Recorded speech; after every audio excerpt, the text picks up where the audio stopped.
Hi students, how are you? Myself Avik Roy from the Mathematics Icon channel, your mathematics teacher. So in this lecture, uh, method of partial fraction, this process will be continued, and I think in the last lecture we had solved 4 or 5 questions regarding this method of partial fraction, and that will be continued in this lecture also. And we will try to solve some level questions also, board level questions and some entrance level questions also. We will solve different questions from this method of partial fraction, because this part is very important for this year. Okay, because last year method of partial fraction question didn't come, so that's why this type of questions are very important for this year. Okay, so जैसे कि हम लोग as you all know that in the last lecture we had solved 7.5 NCERT 7.5 exercise. So that will be continued, and we will try to complete this 7.5 exercise in this lecture. Okay, so just write the first question. First question लिखो, x by अच्छा यहाँ पर ये question number 8 और उधर ये कर लेते हैं एग्जाम्पल 13, ये थोड़ा स्टैंडर्ड होता है और एग्जाम्पल 8 थोड़ा लोअर स्टैंडर्ड है. ठीक है, लिख लो क्वेश्चन नंबर 13 जो एग्जाम्पल वाला है. ठीक है, लिखो find 3x minus 2. Find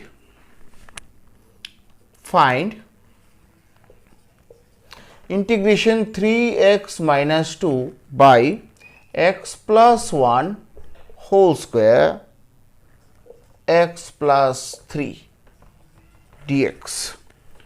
okay, ये है question.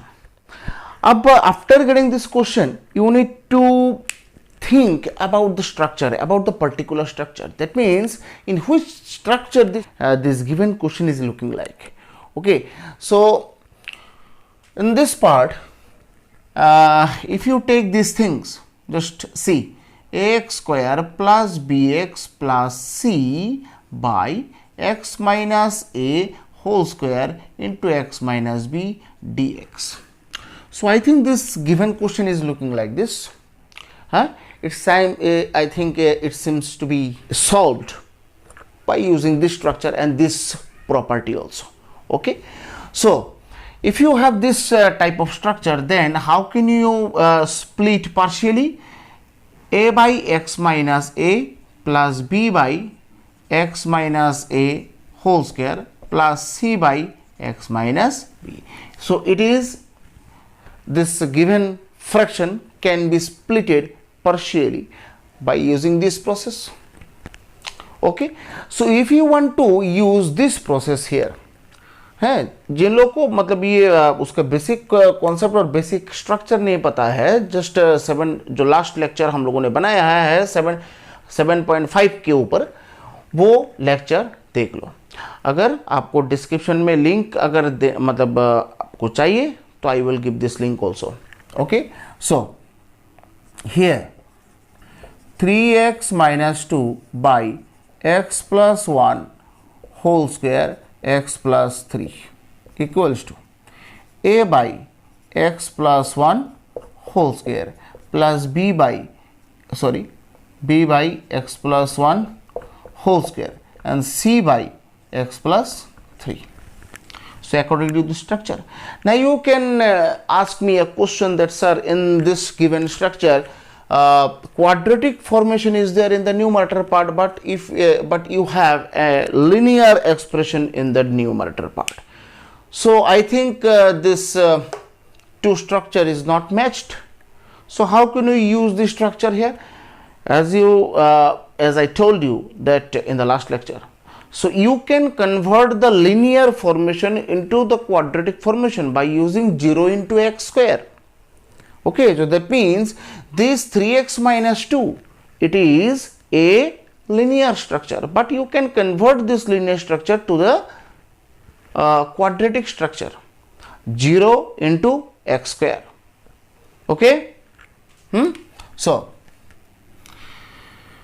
3x minus 2 by x plus 1 whole square, x plus 3 equals to, if you take the LCM here, x plus 1 whole square, x plus 3. So a into x plus 1 plus b, x plus 1 into x plus 3 plus b into x plus 3 plus c into x plus 1 whole square. Okay? So if you cancel these things just like that, 3x minus 2, a into x plus 1 into x plus 3 plus b into x plus 3 plus c into x plus 1 whole square, just like that. Now if you want to find the values of a, b, c, how can you find the value of a, b, c here? कैसे हम लोग यहाँ से निकाल सकते हैं? ठीक है, तो देखो यहाँ पर पहले अगर मैं चाहता हूं कि मैं c का वैल्यू निकालूं, सपोज मैं सोच रहा हूं कि यहां पर c का वैल्यू निकाल लूं. ओके, तो c का वैल्यू निकालने के लिए a और b वाला पार्ट जो है वो जीरो करना पड़ेगा मुझे, है कि नहीं? तो a और b वाला पार्ट जीरो कैसे हो जाए? जब x का वैल्यू हम लोग यहां पर -3 पुट करेंगे. तो देखो दोनों में x प्लस 3 फैक्टर जो है वो कॉमन है. सो x इक्वल्स टू -3 हम लोग पुट करते हैं. तो दैट मीन्स ये हो जाएगा -9 -2, ये वाला पार्ट 0, ये वाला part 0, c -3 -1 whole square, that means -11 equals to c -4 whole square, that means 16. So c equals to -11 by 16. c equals to -11 by 16. Okay, ठीक है. अच्छा, सिमिलरली अगर मैं x का वैल्यू -1 पुट करूं तो a और c वाला पार्ट जीरो हो जाएगा, b का वैल्यू निकल जाएगा, है कि नहीं? तो यहां पर x का वैल्यू -1 पुट करने से ये क्या होगा? -3 -2 है, ये वाला पार्ट और ये वाला पार्ट जीरो, दैट मीन्स -1 ना, b x -1 plus 3, that means -5 equals to 2b, that means b equals to -5/2. देखो b का वैल्यू भी मिल गया. अब c का वैल्यू कहां से, c का वैल्यू भी मिल गया, b का वैल्यू भी मिल गया, बट a का वैल्यू कैसे निकाले यहां पर? क्योंकि there is no common factor between b and c part, so that you can put the value of x here and after that you will get the value of a. There is no common factor in this b and c part. So I think if you don't have this common factor in b and c part, then no value of x can be chosen which is involved in b and c part. Okay, so randomly you can choose the value of x. randomly कोई भी x का value यहाँ पर choose करो, choose करके बिठाओ, मन में जो आए x का वैल्यू बिठाओ. बिठाने से एक इक्वेशंस तो आपको मिलेगा. फिर इस इक्वेशन में आप b और c का वैल्यू जो है वो पुट कर देंगे, a का वैल्यू वहाँ से मिल जाएगा, है कि नहीं? तो कोई भी एक वैल्यू पुट कर लो, वैल्यू यहाँ पर मिल गया ना.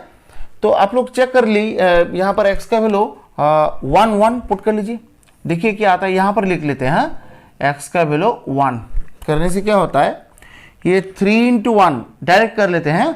3 × 1 -2, that means 1 equals to a into 1 + 1 मतलब 2, 1 + 3 मतलब 4, that means 8a plus 4b plus c into 1 + 1 whole square, that means 4c.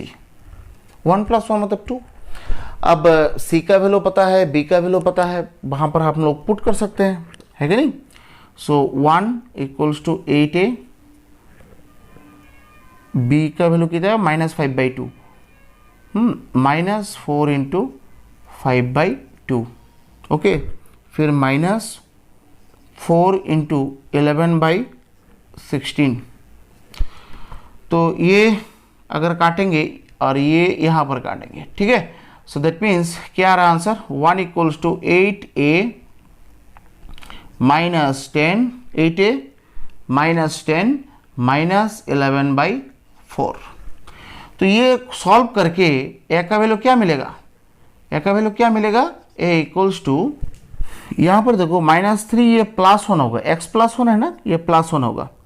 That means ये -2 ये 4 होगा, ये 4 है, ठीक है। सो दैट मीन्स यहाँ पर सी का वैल्यू 4 होने से ये 4 हो जाएगा, ये 4, तो 4 4 पूरा ही कैंसिल हो गया, तो सिर्फ 11 रहेगा, ठीक है। सो दैट मीन्स देखो इधर 8a, इधर -21, -10 -11, दैट मीन्स -21, और इधर 1, तो 22 हो गया ना। 8a equals to 22/8, that means 11/4। That means a का वैल्यू 11/4, ठीक है। सो ये जाओ फ्रॉम 1 में डायरेक्ट चले जाओ, सो फ्रॉम 1, ठीक है, फ्रॉम 1 में जाओ डायरेक्ट, फ्रॉम 1, यस, ठीक है। तो फ्रॉम 1 से हम लोग क्या लिख सकते हैं, 3x - 2/x + 1 whole square x + 3 equals to a मतलब 11/4 इंटू 1/x + 1, ओके। फिर b मतलब -5/2 1/x + 1 whole square, okay, plus c मतलब यहां पर -11/4 1/x + 3, ठीक है। तो मतलब इस फ्रैक्शन की जगह हम लोग ये पुट कर सकते हैं। तो अगर now if you go for the integration part, then in place of this fraction, in place of the given fraction actually we can write this part.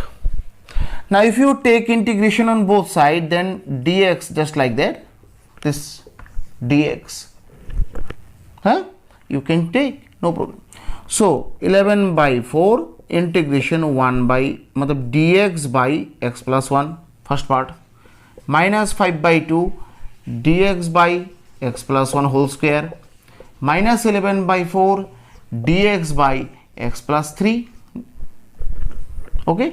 So as you all know, if you have the linear formation in the denominator part with power 1, then directly you can use log mod x + 1, and this will be also log mod x + 3, and 11/4 is there. But here linear formation is there, but the power is 2, that means square power is there.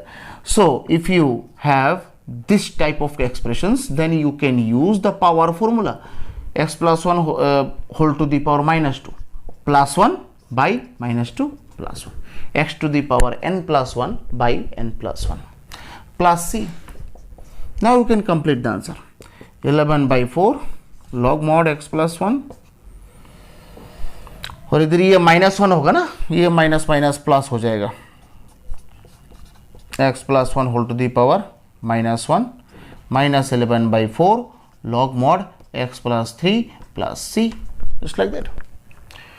So just exercise question number 8, this solution is seems like this question number 13, and in exercise question number 8 is lower standard question with respect to this, okay, and it is the very simple structure is given in the exercise, and that's why I have chosen this example of question. I think it is a little bit standard question, okay, and I think very important for the board exams also, okay. हाँ, ये तो एक structure गया, ठीक है। फिर next करते हैं x³ + x + 1, x³ ये क्वेश्चन नंबर 12 है, एनसीईआरटी का क्वेश्चन नंबर 12। अच्छा, ये तो देखो स्ट्रक्चर में तो है नहीं, ये तो स्ट्रक्चर में है नहीं। तो जैसे कि हम लोग जानते हैं कि एक फ्रैक्शन है आपके पास, ठीक है, एक फ्रैक्शन है आपके पास, और उस फ्रैक्शन में अगर न्यूमरेटर पार्ट में एक पॉलिनोमियल दिया जाएगा, डिनोमिनेटर पार्ट में भी एक पॉलिनोमियल दिया जाएगा, ठीक है। अब न्यूमरेटर पार्ट का अगर ऑर्डर ज़्यादा हो और डिनोमिनेटर पार्ट का अगर छोटा हो तो हम लोग क्या करेंगे, न्यूमरेटर को डिवाइड करेंगे डिनोमिनेटर पार्ट से। जैसे कि ये टाइप नंबर 2 इंटीग्रेशन के एकदम स्टार्टिंग में हम लोगों ने ये चीज़ डिस्कस किया था। अगर ऊपर ज़्यादा पावर हो या फिर इक्वल भी हो जाए, then you should divide the numerator by the denominator part, because it is not in the structure, you can see. So before getting actually this if you don't want to convert these things into the partial part, then how can you solve these questions? At first you need to get the structure, whatever the structure it is. Just don't think about the structure, but you have this idea that if you have the highest power in the numerator part with respect to the denominator part, then you should divide the numerator with respect to denominator. Okay, so in the rough part, x cube plus x plus 1, x square minus 1. You should divide this x cube plus x plus 1 by x square minus 1. So how can you divide this? Just like that, x cube ये minus x हो जाएगा, ठीक है। तो अगर मैं यहां पर माइनस करूं, ये कैंसिल, twice x plus 1,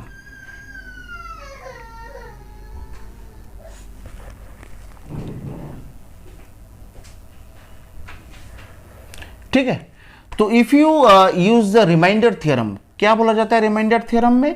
बोला गया कि x cube plus x plus 1, अगर आप इसको इससे डिवाइड करते हैं तब q x plus r x by p x ऐसा कुछ होता है कि नहीं? ये रिमाइंडर थ्योरम है, ठीक है। तो क्यू एक्स मतलब एक्स प्लस आर एक्स मतलब twice x plus 1 by x square minus 1, ठीक है।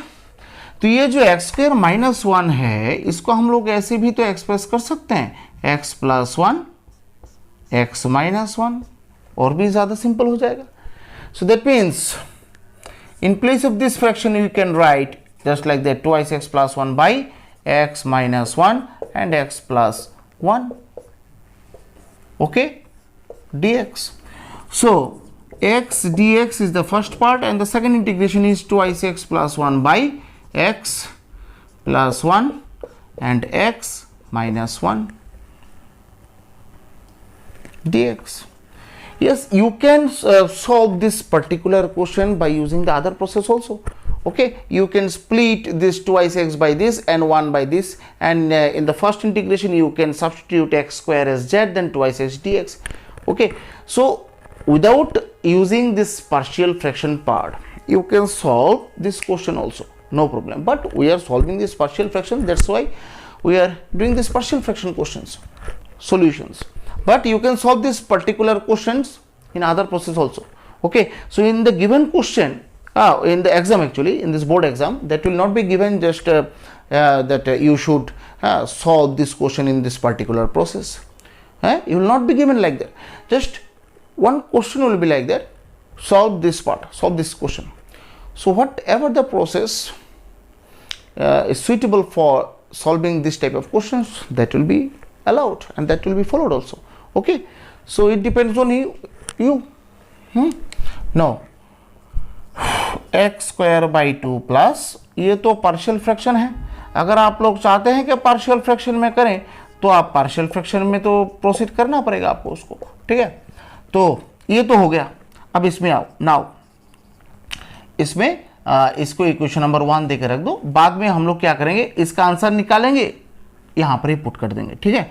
तो twice x plus 1 by x plus 1 x minus 1, a by x plus 1 plus b by x minus 1.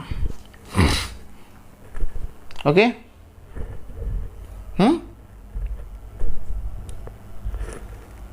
Okay, now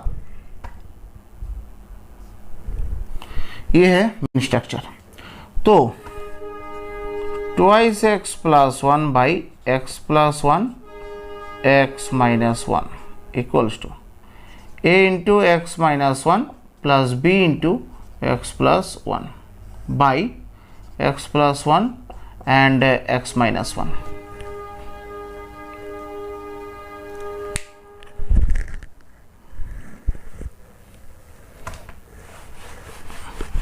ठीक है, ये side में आपको ये करके दिखाना पड़ेगा, ये जो डिवाइड मैंने किया है ना, ये आपको करके दिखाना पड़ेगा। ठीक है, तो यहाँ पर ये दोनों कैंसिल, तो twice x plus one equals to a into x minus one plus b into x plus one.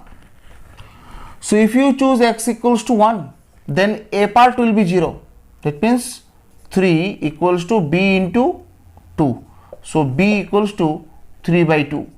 So if you choose x equals to minus 1, then this part will be 0. -1 मतलब यहां पर -1 हो जाएगा और a -2, that means a equals to half।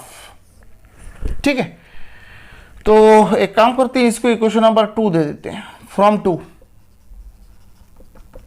क्या है, 2x plus 1 by x plus 1 x minus 1 equals to a by x plus 1। A मतलब यहां पर क्या है, half into 1 by x plus 1 और इधर प्लस 3/2 1 बाई एक्स माइनस 1। ये है स्ट्रक्चर बन गया। अब आप डायरेक्टली इंटीग्रेशन में जाएंगे, है कि नहीं? Just go to the integration part. ठीक है, ओ ये तो है ना इंटीग्रेशन। तो फ्रॉम 1 डायरेक्ट जाओ, फ्रॉम 1 क्या था, ये था ना, ऐसा था, यही तो था। तो फ्रॉम 1 में जाके x² प्लस, बस इसके जगह half 1 by x plus 1 dx plus 3/2 1 by x minus 1 dx। तो जैसे कि हम लोग जानते हैं, if you have the linear expression in the denominator part, then you should write log x plus 1 and 3/2 log x minus 1 plus c. बस completed. Okay, completed. So you can solve this type of questions just like that. Question number 19. Question number 19.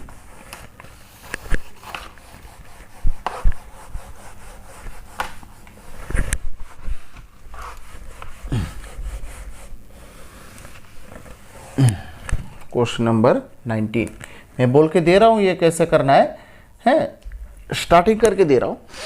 Twice x by x square plus 1 x square plus 3 x square plus 1 x square plus 3 dx। So how can you solve this type of questions? Okay, so according to this partial fraction structure, there is no structure in the partial fraction part where both the factors in the denominator part was in the form of x square.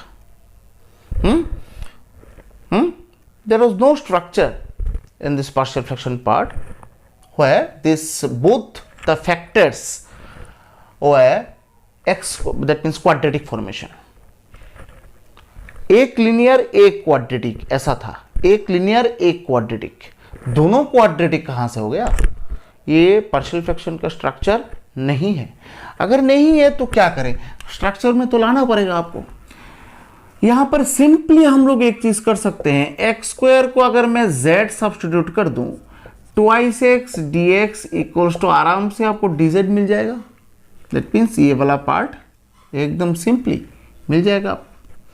So that means dz by z plus 1 z plus 3, बस simple बन गया। अब अगर यहाँ पर partial fraction वाला part शुरू करें, 1/z+1 z+3। मैंने बोला था जब आप पार्शियल फ्रैक्शन का क्वेश्चंस कर रहे हैं तब आपको सिर्फ डिनोमिनेटर पार्ट को ही सीरियसली देखना है, ठीक है। तो ये क्या होता है, ये कौन सा फॉर्मेशन होता है, ये कौन सा फॉर्मेशन होता है, फर्स्ट, एकदम फर्स्ट स्ट्रक्चर जो होता है ना ये। तो a into z+3 plus b into z+1 by z+1 z+3 and that will be your 1/z+1 and z+3। ये दोनों कैंसिल, तो इधर 1 equals to a into z+3 plus b into z+1। अब आपको z का वैल्यू -3 लेना है जिससे a का पार्ट 0 हो जाए, b का वैल्यू मिल जाए। तो इधर तो कांस्टेंट ही है, 1 इक्वल्स टू z का वैल्यू ये हो जाएगा, और ये 4 नहीं, ये -2b हो जाएगा, -2b। That means b equals to -12। Similarly अगर मैं z इक्वल्स टू -1 लूँ तो b वाला पार्ट 0 हो जाएगा और इधर 1 equals to 2a। That means a equals to half. So from 1 का है, ये है आपका 1। सो 1/z+1 z+3 equals to a, मतलब हाफ 1/z+1, और इधर b का वैल्यू क्या आया था, -12, -12 1/z-1 नहीं z+3, सॉरी z+3। बस हो गया। अब बोथ साइड अगर मैं इंटीग्रेशन दूं तो इधर ये dz आ जाएगा, इंटीग्रेशन ये पूरा ब्रैकेट बाहर dz आ जाएगा, बस हो गया। So that means half integration 1/z+1 dz minus half integration 1/z+2 dz। So that means half, ये क्या हो जाएगा, नीचे लिनियर फॉर्मेशन है और क्या चाहिए आपको, लॉग मॉड z+1 और इधर half log mod z+2 modulus plus c। अब z के जगह वैल्यू आप बिठा दीजिए, हाफ लॉग z आपने क्या लिया था x square, that is x square plus 1 minus half log mod z square plus 2। 3 है 3, ओके। तो z square sorry x square plus 3 plus c हो गया। हाँ, तो इसी टाइप का अगर मैं ये लिख लिया ना, हो गया आपका। अगर इसी टाइप का ये जो एनसीईआरटी का क्वेश्चंस आप लोग कर रहे हैं ना, ये सब देखिए बेसिक लेवल का क्वेश्चंस हैं जो थोड़ा बहुत बोर्ड के लिए इंपॉर्टेंट होता है, सब क्वेश्चंस नहीं, कुछ क्वेश्चंस तो आपको बेसिक क्लियर करने के लिए। That means actually this NCERT book is not for the exam standard, it is for the content. Actually this I think this the syllabus, the whole syllabus, then all the contents are comprised in this book. Okay, it is and it is actually nothing but a syllabus of your class 12th. Okay, it is the syllabus only. So if you want to face the board exams, if you want to face, and everyone actually used to tell this thing, sir, every question used to come from the NCERT. So who told you these things, that this question are not comprised in the other books? So that questions are also coming from the other books also, no? So the same questions are being comprised in the different books, different publishers book. Okay, so it doesn't mean that the question is coming from the NCERT, only from the NCERT. These questions are coming from the other books also. Okay, so because the same questions are being repeated in the different books. Okay, so just write the question number 15. Integration dx by x to the power 4 minus 1. बस हो गया। अब तो यहाँ पर problem शुरू होगा। देखो, 1/x square plus 1 x square minus 1, dx। ये भी देखो दोनों, हाँ, डिनोमिनेटर में क्वाड्रेटिक फॉर्मेशंस, दोनों factor, both the factors are quadratic, but in the and apart from that no term in the numerator part है, न्यूमरेटर है, कोई भी टर्म न्यूमरेटर में है नहीं, so that we can choose the substitution. Okay, so that means we have no option for the substitution, we can't substitute here. So in the last question, twice x, this term was there in the numerator part. For that we could get the substitution as x square as z, but here numerator is empty, nothing is there in the numerator part. Then how can you substitute this x square here? So we can't substitute here this x square. In this case, if you can't substitute x square, then here हम लोग x square को y लेके treat करेंगे, y से ही treat करेंगे, या फिर z, कोई भी नॉर्मल पावर 1 वाला वेरिएबल हम लोग चूज करेंगे। ये it is not the substitution, just remember this thing, replacing, it is not the substitution, just remember my word, it is not the substitution, it is just we have replaced x square by y. Okay, that means for showing these things that no, it is in the particular structure of, just like that, यहाँ पर ऐसे लिखो, integration के अंदर नहीं जाना है। here 1 by x square plus 1 x square minus 1 equals to 1 by y plus 1 and y minus 1. Remember these things, if you are replacing x square as y, then भूल से भी आप इंटीग्रेशन के अंदर नहीं जाना है, इंटीग्रेशन के अंदर ये रिप्लेसिंग ऐसे नहीं होता है। This case is possible for the definite integral but not for the indefinite integral. Okay, आप वेरिएबल को रिप्लेस कर सकते हैं डेफिनेट इंटीग्रल में, इंडेफिनेट में नहीं कर सकते हैं, ठीक है। तो यहाँ पर मतलब इंटीग्रेशन के अंदर नहीं जाना है, इंटीग्रेशन के बाहर हम लोग कैलकुलेशन करके उसको सिंपल करेंगे, फिर उसके बाद इंटीग्रेशन के अंदर एंट्री मारेंगे, ठीक है। तो जैसे ये है, अब इसको तो हम लोग जानते हैं, ये पैटर्न तो हम लोगों को पता है कैसे ये स्टेप का क्वेश्चन सॉल्व करना है। देखो ये तो हम लोग जानते हैं, type number 1, that means structure number 1, we know that. So a y minus 1 plus b y plus 1, जैसे कि हम लोग जानते हैं ये सब, y plus 1 and y minus 1 and 1 by y plus 1 and y minus 1। तो दोनों अगर मैं कैंसिल करूंगा, 1 equals to a y minus 1 plus b y plus 1, ठीक है।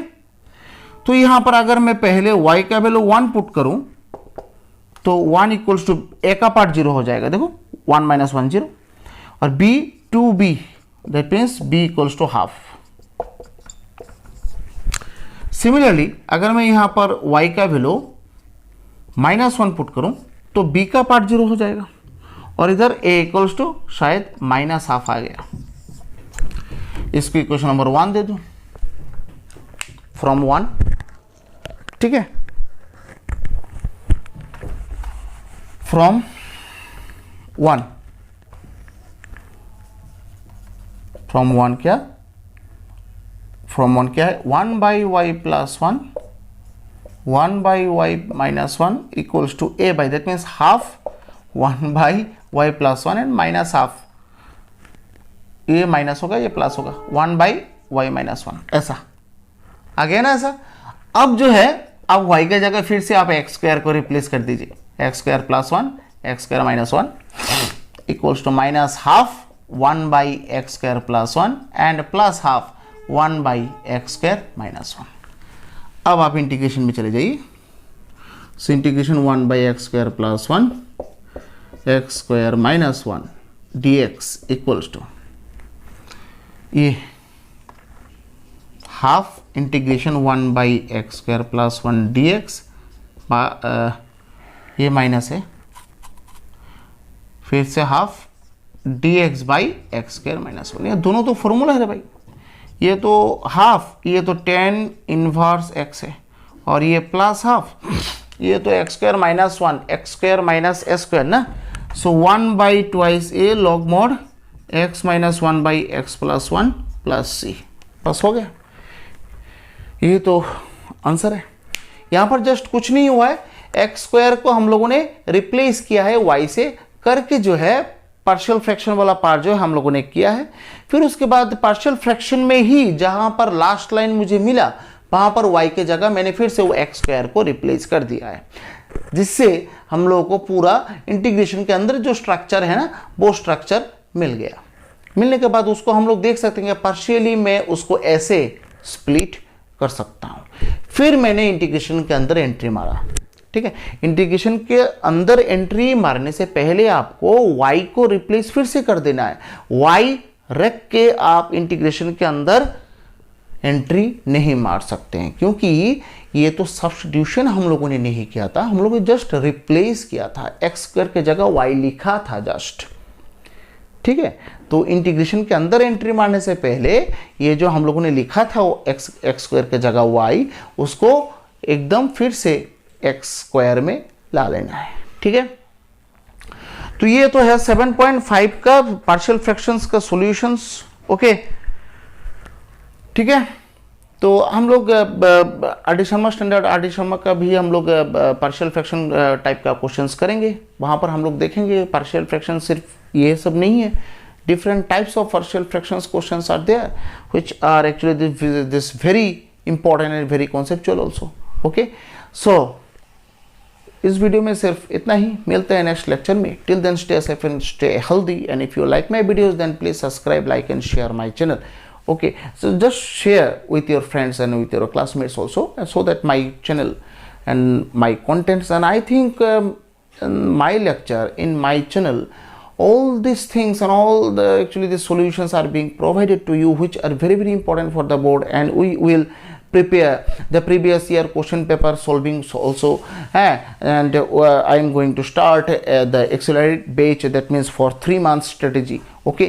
So only for 3 months class 12, if you are following this strategy, then I think in 3 months you will get 90% marks in mathematics, okay। I will prepare these things and I will announce the officially these things, and just you need to follow this part. Just remember one thing, you need to view all my lectures and whatever the chapters are completed in the regular classes, that will be viewed first, and after that if you have the basic concepts, then I am going to start a very short batch for taking the short preparation, that means short time preparation, okay। So मिलते हैं next lecture में, bye and जय हिंद।